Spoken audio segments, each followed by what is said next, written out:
ছেড়ে দিয়েছে, এই মাত্র জাহান্নামের তলদেশ গিয়ে পাথরটা পৌঁছাইলো। চিন্তা করেন বাজান গো আমার, আল্লাহ না করুক, আল্লাহ না করুক, আপনার আমার গুনাহের কারণে একবার যদি আসমান জমিনের মালিক আল্লাহ বেজার হয়ে জাহান্নামের গর্তের মুখে ফেলে দেয়, আপনার আমার বাঁচার কিন্তু কোনো উপায় নাই। ওই জাহান্নাম বড় কঠিন জায়গা। ইন্নাহা সাআত মুস্তাকাররা ওয়া মুকামা, নিশ্চয়ই আবাসস্থল হিসাবে, বসতির জায়গা হিসাবে ওই জাহান্নাম কত না নিকৃষ্টতম একটা স্থান। জাহান্নাম সুখের জায়গা না, ওইটা হলো যন্ত্রণার কারখানা। ওই জাহান্নামের আগুন দুনিয়ার আগুনের চাইতে 70 গুণ পাওয়ার বেশি।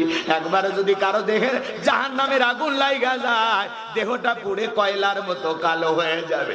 জাহান্নাম নিয়ে আলোচনা করার সুযোগ নাই বাজান, ওই জাহান্নাম বড় কঠিন জায়গা। আপনাকে আমাকে সবাইকে কবরে যাইতে হবে। আমার ভাইয়েরা ভালো করে কথাগুলো বোঝার চেষ্টা করবেন।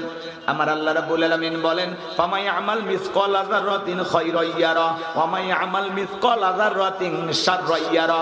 বান্দারে, যাররা পরিমাণ অনুপরিমাণে যদি নেক আমল করো, ওইটাও তোমার আমলনামায় লিপিবদ্ধ করা হবে। আবার যাররা পরিমাণ অনুপরিমাণে যদি বদ আমল করো, ওইটাও তোমার আমলনামা লিপিবদ্ধ করা হবে। আর যারা গুনাহে একবার অন্ধকার কবরে যাবে, ওই কবরের ডানের মাটি বামে চলে যাবে, বামের মাটি ডানে চলে যাবে। এমন জোরে সাপ দেবে বাজান, এক পাজরের হাড় অন্য পাজরে ঢুকে যাবে। কবরে থাকা বিষাক্ত সাপ একবার যদি সবল মারে, পা থেকে মাথা পর্যন্ত বিষের যন্ত্রণায় দেহটা জ্বলে যাবে। ওই কবরে থাকা অন্ধ ফেরেশতা চোখে দেখে না, কানে শোনে না, হাতুড়ি দিয়ে আঘাত করলে দেহটা চূর্ণ বিচূর্ণ হয়ে যাবে।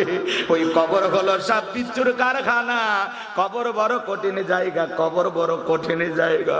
এই জন্য নবীর সাহাবী হযরত ওসমান রাদিয়াল্লাহু তাআলা আনহু কবর দেখে অঝরে চোখের পানি ছেড়ে দিয়ে কান্নাকাটি করতেন। হযরত ওসমানকে জিজ্ঞাসা করা হয়, ও নবীর সাহাবী ওসমান, আপনি কবর দেখে কেন কান্নাকাটি করেন? হযরত ওসমান দেখে বলেন, এই কবর হলো প্রত্যেকটা মানুষের প্রথম মঞ্জিল, প্রথম ঘাঁটি, প্রথম স্টেশন। এই কবরের ভিতরে 3টা প্রশ্ন করা হবে। যে সঠিক উত্তর দিতে পারবে তার মিজান ফুলসিরাতে কোনো টেনশন নাই। যে উত্তর দিতে পারবে না, তার বাঁচার কোনো উপায় নাই। ওই কবরের ভিতরে আপনাকে আমাকে 1 নাম্বার প্রশ্ন করা হবে, মার রব্বুকা, তোমার রব কে? প্রশ্নের ভিতরেও রব শব্দ আছে না নাই? ভালো করে বোঝার চেষ্টা করবেন বাজান।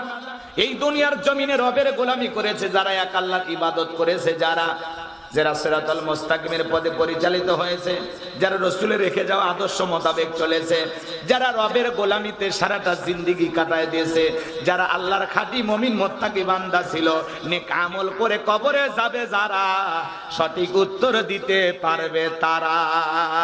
এই কবরের ভিতরে যখন প্রশ্ন করা হবে, মার রব্বুকা, তোমার রব কে? ওই নেককার মুমিন মুত্তাকি আল্লাহর পছন্দের খাঁটি গোলাম, খাঁটি মুসলমান জবাব দিয়ে বলবে, রব্বি আল্লাহ, রব্বি আল্লাহ, আমার রব আমার আল্লাহ। আল্লাহু আকবার।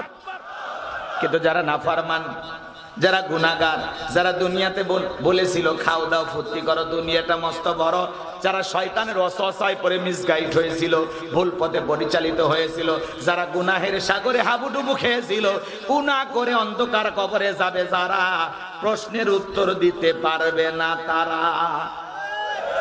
যারা গুনাহ নিয়ে শয়তানের ধোঁকায় পড়ে, ওয়াসওয়াসায় পড়ে গুনাহের সাগরে হাবুডুবু খেয়েছে, আল্লাহর অবাধ্য গোলাম ছিল, নামাজ পড়ে নাই, রোজা রাখে নাই, আল্লাহর বিধান মোতাবেক চলে নাই, কোরআন হাদিস বোঝে নাই, আমল করে নাই, মানে নাই, যারা গুনাহ করে অন্ধকার খবরে যাবে, তাদেরকে যখন প্রশ্ন করা হবে, মার রব্বুকা, তারা ফেল ফেল করে তাকিয়ে থাকবে আর বলবে হাইহাতা লা আদরি।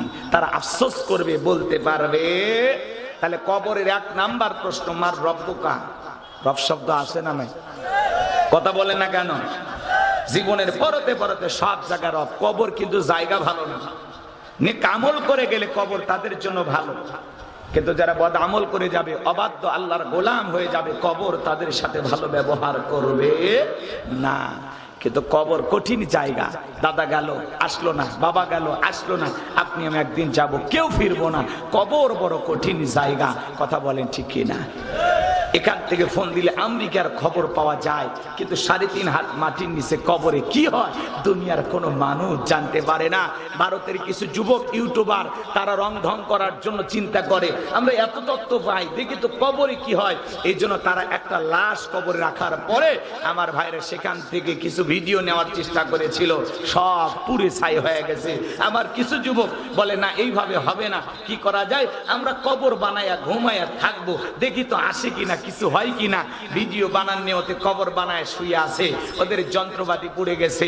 আর কবরের ভিতরে ওই অবস্থায় থাকার পরে এমন একটা ভয়, এমন একটা আতঙ্ক দেখেছে, বেশ কয়েকদিন ধরে লোকগুলো অসুস্থ ছিল। চিন্তা করেন বাজান গো আমার, কবর নিয়ে তামাশা চলে।